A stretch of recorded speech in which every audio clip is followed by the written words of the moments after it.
Okay, let's start our discussion on the concept of directory, which is also primarily very important. Okay, everybody is aware of directory, so I don't have to introduce to you, define what is directory, but formally, from the operating system perspective, we will see what is directory. Generally, people say directory is a collection of files. Collection of files. As we generally see, it is a collection of files.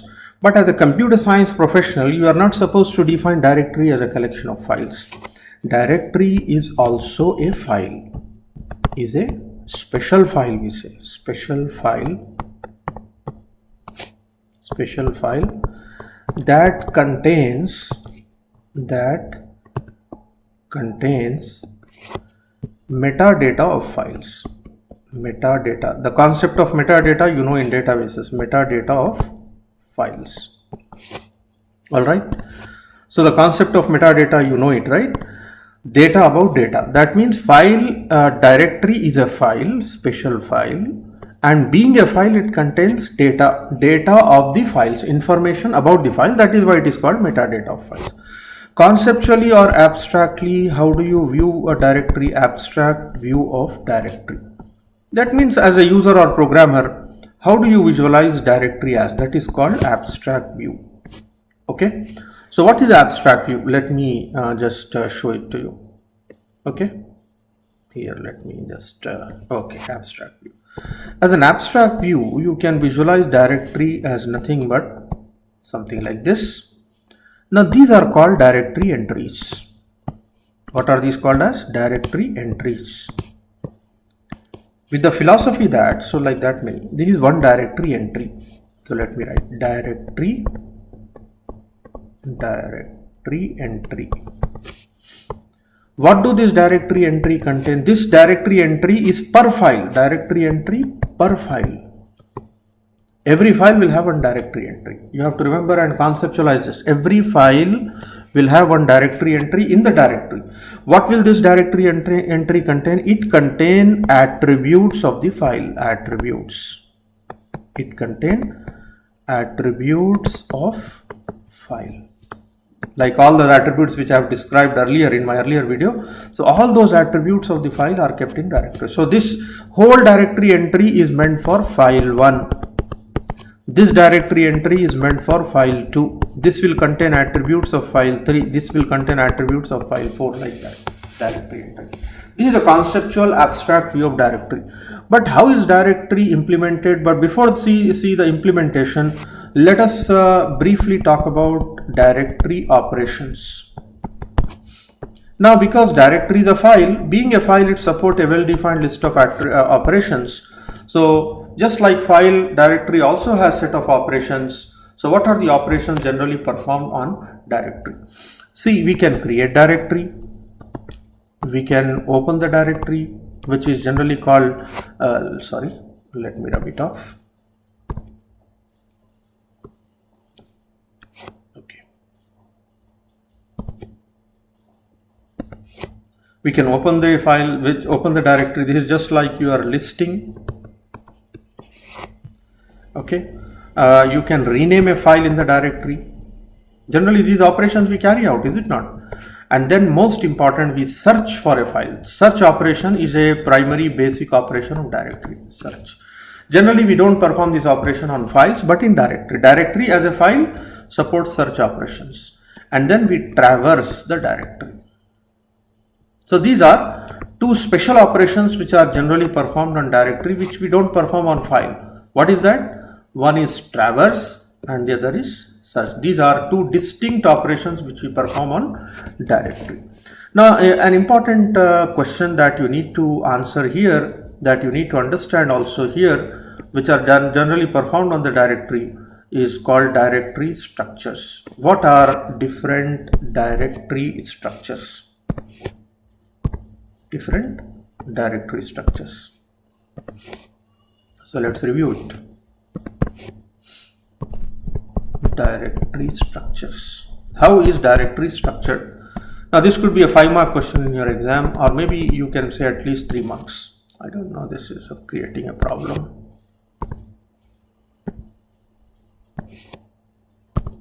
Okay. directory structure. That abstract view in the form of directory entries, how are they actually structured? The first simple directory structure is called single level directory structure. Single level directory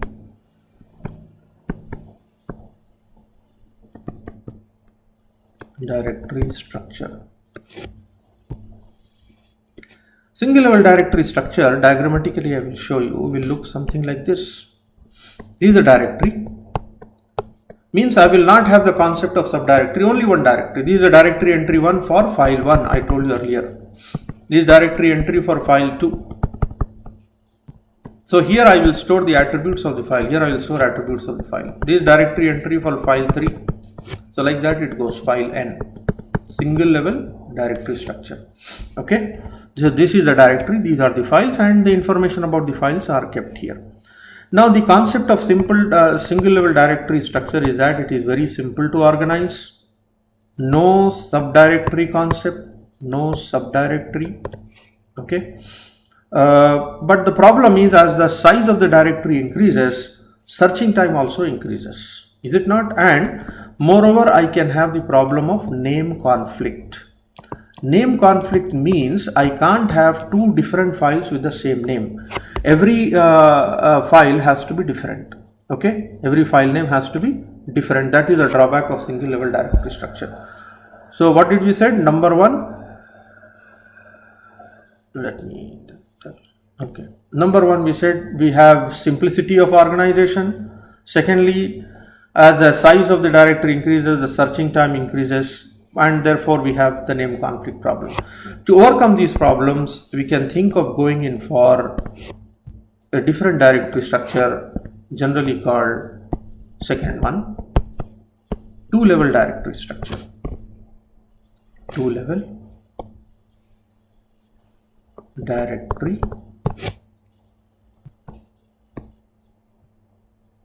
structure. Okay. So as the name say, first will be user level directory. This is called first level user level directory. User level directory. So that means every user is going to have his own directory, and in that user directory will have a subdirectory, and this subdirectory will contain information about files. So these are files: file 1, file 2, and file K. Like that, this user will also have his own user level directory, two level. So now each user has his own subdirectory. Okay, what are these? These are files, and this is user level subdirectory. Each user separate directory. It's called two-level directory structure. So here every user will have his own, so therefore there is no problem of name conflict, better organization. But the drawback is number of levels of accesses increases to 2 level. Earlier it was 1 level access, now it is 2 level access. Okay, and basically a flexible directory structure, is it not? So that is 2-level directory structure. Now an extension, if you extend this 2-level directory structure to multiple levels, that is what is called the third directory structure. It is what is called the third directory structure, which is called multi-level or hierarchical, also called tree structured directory. What is it called? Tree structured. So what is that hierarchical or tree structured directory? Let us see. That means you have multiple levels, is it not? So this is first level pointing to second level subdirectory, pointing to third level subdirectory. So like that I can have multiple directories going into multiple levels. I can have file here, I can have file here, I can have subdirectory another level, any number of levels you can have. So like that, for different users will have different one. This user will have his own subdirectory. This will point to another subdirectory. Here I may have file. Here I may have another subdirectory. I hope you are getting the concept. So this is the concept of multi-level. I have multiple levels of subdirectories. So the rectangular ones are subdirectories within subdirectories and so on. The circular ones are files. This is called multi-level, also called hierarchical or tree structured directories. So these are the three important directory structures. What are they? Let us again summarizingly tell. Number one, single level directory. Remember this, I am showing it here. Single level, two level. An extension of two level is called multi-level. Multi-level or tree structured directory. Now the last extension of tree structured directory or hierarchical directory structure is called, here I will beneath write it, it is called the fourth one. I'll use a different ink. It is called directed acyclic graph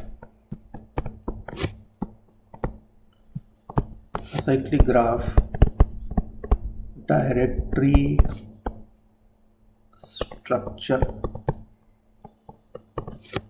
Directed acyclic graph directory structure. This directed acyclic graph directory structure is used for the purpose of file sharing the files.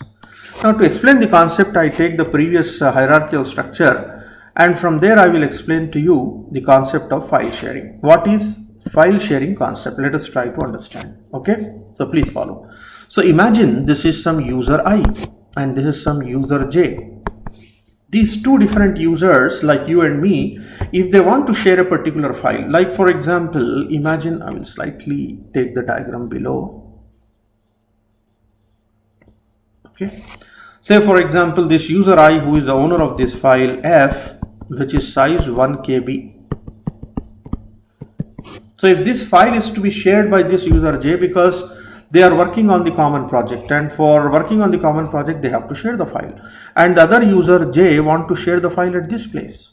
So what are the types of file sharing? So again I will bring down what are the different modes of file sharing. File sharing can be done with replication first. Replication. You copy the file. That means wherever the user want to share, you can copy the file. You can copy the file. Like for example, here you want to copy, here you want to share, have a file, have a copy here. This is also of 1 KB. 1 KB. Okay. So this user want to share at some other user want to have another copy. That is called replication. The drawback of replication of sharing the file is that if 10 users want to share, I will have 10 copies, and that's not a good idea. If 100 users want, then I will have 100 copies. Is it not? So that will be waste of space and inconsistencies will arise. Meaning, if one user is updating the file, other users will also have to update the file. So that's the drawback of file sharing with replication. Then what is the other approach of replication? Other approach of file sharing, if not with replication, the other approach is sharing with links, symbolic or physical links, pointers. So how do we share with links? So here I will show in the diagram. Just look at this. So I will remove this now. Replication.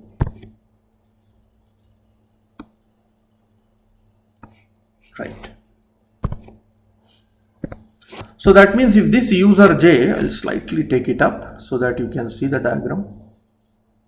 Okay.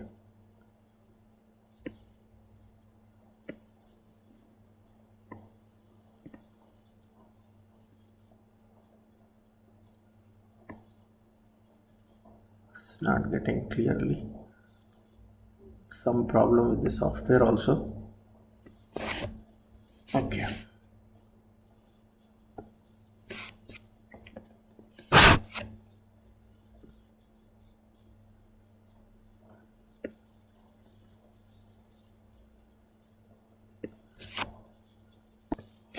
So this user J want to share the file at this particular place. Earlier we said replication will have a copy. Now without replication, if you want to share it with links, I should have a link pointing to this. So therefore I will create a link pointing to this like this.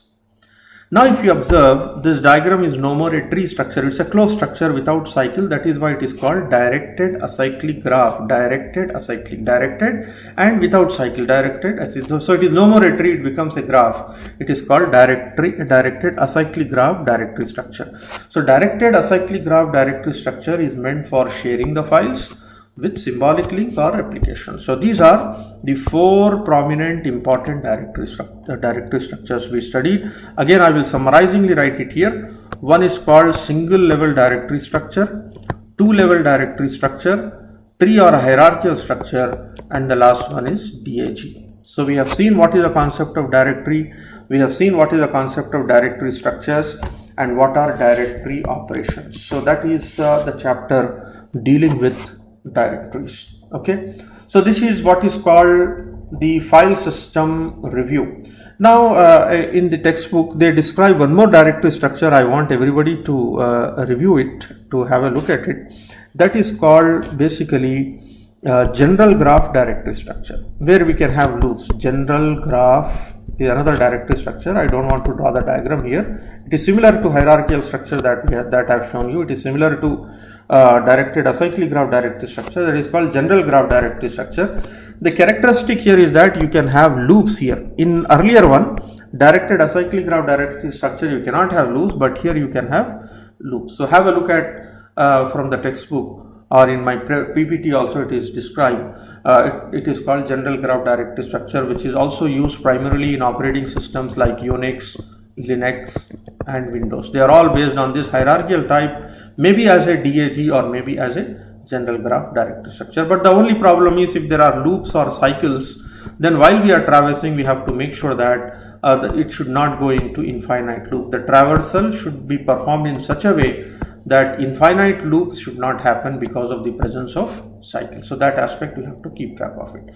So this is what I wanted to talk about in the form of first chapter of this unit, which is called file system interface, where I have presented to you the concept of file in my first video earlier, and then I have talked about the concept of directory and directory structure. So these are the important 2 highlights. You can expect some 5-mark questions on this particular aspect. Okay, so prepare notes based on my explanation, and you can refer the PPT which I am going to give you, and also you can refer the textbooks. So based on that you can prepare. This is a very simple aspect.